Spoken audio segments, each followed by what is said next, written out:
Hello everyone, and welcome back to our channel.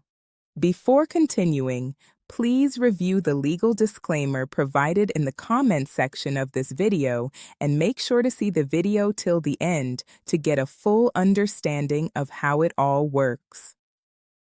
On this channel, we share practical guidance on visa processes, immigration pathways, investment and citizenship options, and related topics to help you make informed decisions. If you are unsure about your visa options or planning your next step, consider subscribing and enabling notifications so you stay updated with the latest developments. There is a place in the Pacific that still feels like the world looked decades ago.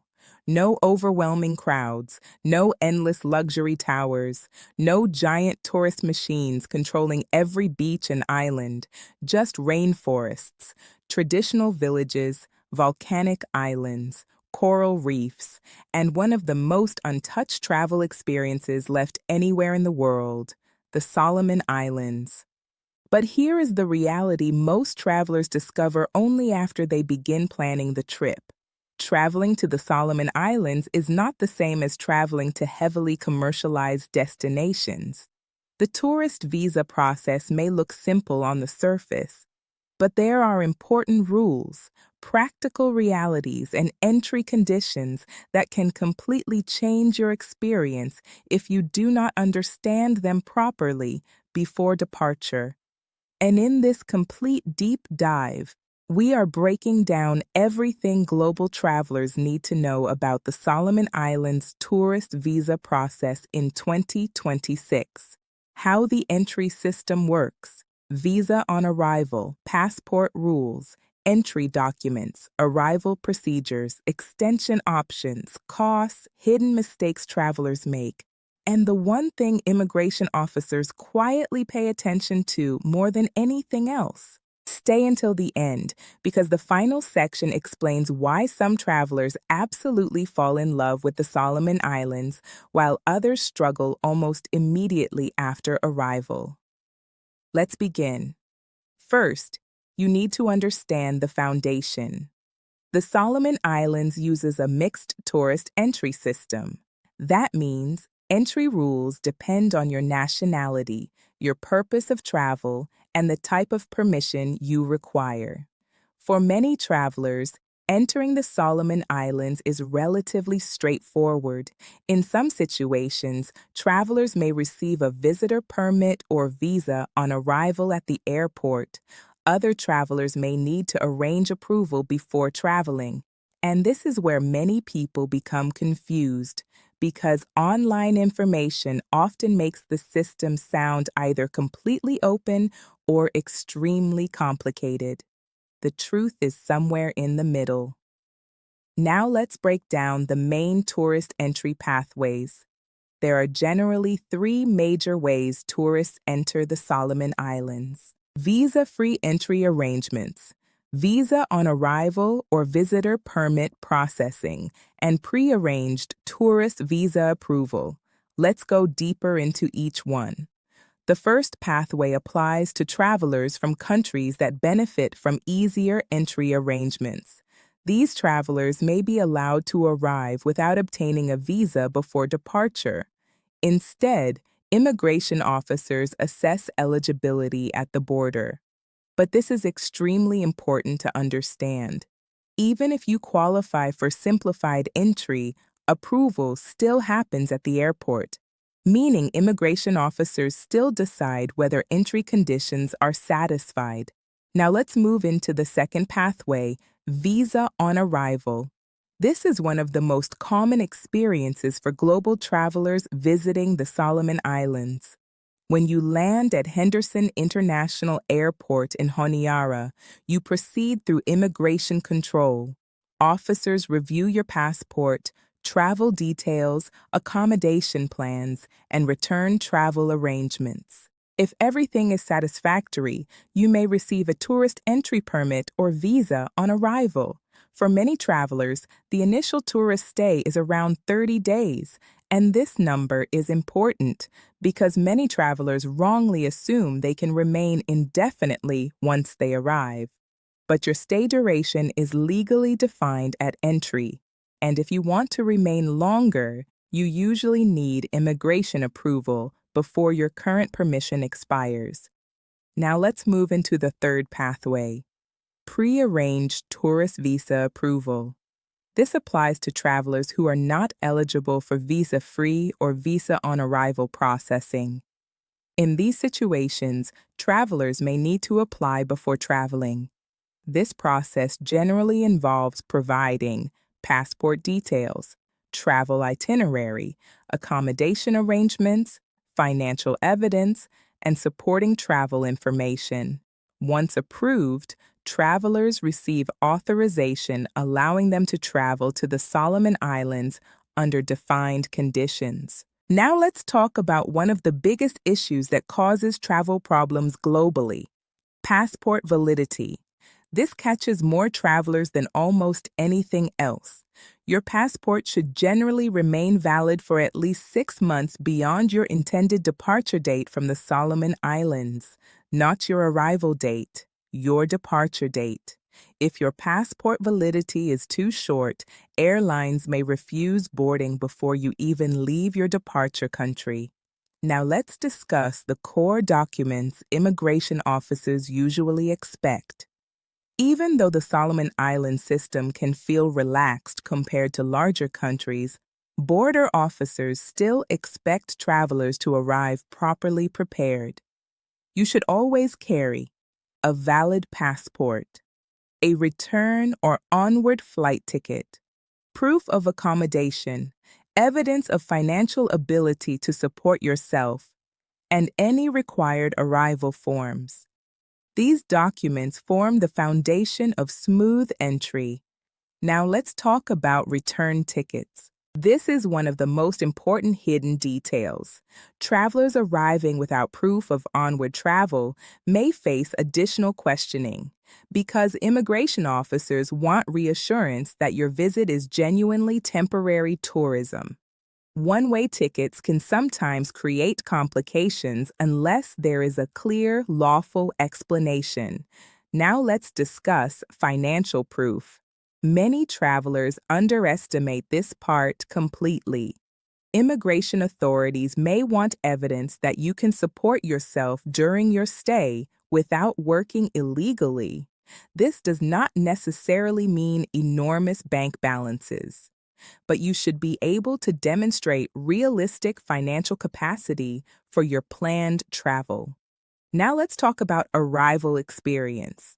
This is where the Solomon Islands feels very different from major global tourism destinations. The airport environment is smaller, slower, and more personal. Processing systems may feel less automated than travelers are used to in major international hubs. Sometimes things move quickly, sometimes things move slowly. Patience becomes part of the experience, and honestly, this slower pace reflects the country itself. Now let's talk about extending your stay. Tourist stays can often be extended if you apply before your current permission expires. Extensions are usually assessed individually based on your circumstances, compliance, and supporting documentation. But here is the key reality: extensions are discretionary. They are not guaranteed, so waiting until the final moment creates unnecessary risk. Now let's discuss one of the most important legal realities. Tourist visas do not permit employment. That includes paid work, business activity, or long-term commercial involvement. If immigration authorities believe someone is entering under false tourist intentions, problems can arise very quickly. And this brings us to one of the most important hidden concepts in the entire process: immigration intent. Officers are not only checking documents, they are assessing whether you genuinely appear to be a real tourist. They may ask, why are you visiting? Where are you staying? How long will you remain? Who are you visiting? How are you paying for the trip? Consistency matters enormously. Now let's talk about digital documents. Many travelers now rely entirely on mobile phones for travel paperwork. That can work, but always carry printed copies of important documents as backup because internet issues, battery failures, or airport system problems can create unnecessary complications very quickly. Now let's discuss something many travelers do not think about until they arrive: infrastructure. The Solomon Islands is not a heavily commercialized tourism destination. Transport systems may feel less predictable. Domestic connections may change. Internet connectivity may vary. Services may operate more slowly than travelers expect from larger economies. For some people, this becomes part of the adventure. For others, it becomes stressful, and that is why expectations matter so much. Now let's talk about who the Solomon Islands is actually perfect for. This destination strongly attracts adventure travelers, divers, nature lovers, slow travelers, cultural explorers, marine enthusiasts, and people searching for authentic Pacific experiences rather than mass tourism environments. If someone expects highly polished luxury tourism systems everywhere, they may struggle with the reality. Now let's talk about travel costs. This surprises many visitors. Pacific travel can become expensive very quickly. Flights, island transport, accommodation, boat transfers, food logistics, and remote travel arrangements can all increase costs significantly. So budgeting properly is extremely important. Now let's discuss health and preparation. Island nations often maintain strict biosecurity and health protections. Travelers should always prepare carefully before departure and remain aware that health-related entry conditions can evolve over time. Travel insurance also becomes extremely important because remote island medical logistics can become expensive very quickly. Now let's move into one of the biggest hidden realities about the Solomon Islands. This destination is not designed for rushed travel. People who enjoy it most are usually the travelers who slow down, who adapt, who stay patient, who embrace unpredictability, and who understand that part of the beauty lies in the rawness of the experience itself. Now let's talk about the most important success strategy in the entire process: preparation. The Solomon Islands tourist visa system is not necessarily difficult, but it rewards travelers who arrive organized and realistic. Valid passport, return ticket, accommodation proof, financial evidence, printed documents, patience, and genuine tourism intentions. Those travelers usually experience the smoothest entry. Now, here is the final insight. The Solomon Islands is one of the last places in the Pacific that still feels genuinely untouched by mass tourism, and that is exactly what makes it special. But destinations like this expect travelers to arrive prepared, respectful, flexible, and realistic. Because in the end, travel is not just about reaching somewhere beautiful. It is about whether you are prepared enough to truly experience the place the way it actually is. If you found this video valuable, make sure to like and subscribe to our channel because we break down real immigration pathways, real strategies, and real insights so you can make the right decisions without falling into common traps. And our expert team and associates can assist you to simplify this entire complex process and guide you from start to finish with complete peace of mind. Do get in touch with us. Now on our WhatsApp mobile number +642217860007, also provided in the comment section of this video, and we will get in touch with you as soon as possible. Your journey deserves the right start, and it starts with the right consultation. And now you have it. Thank you for watching.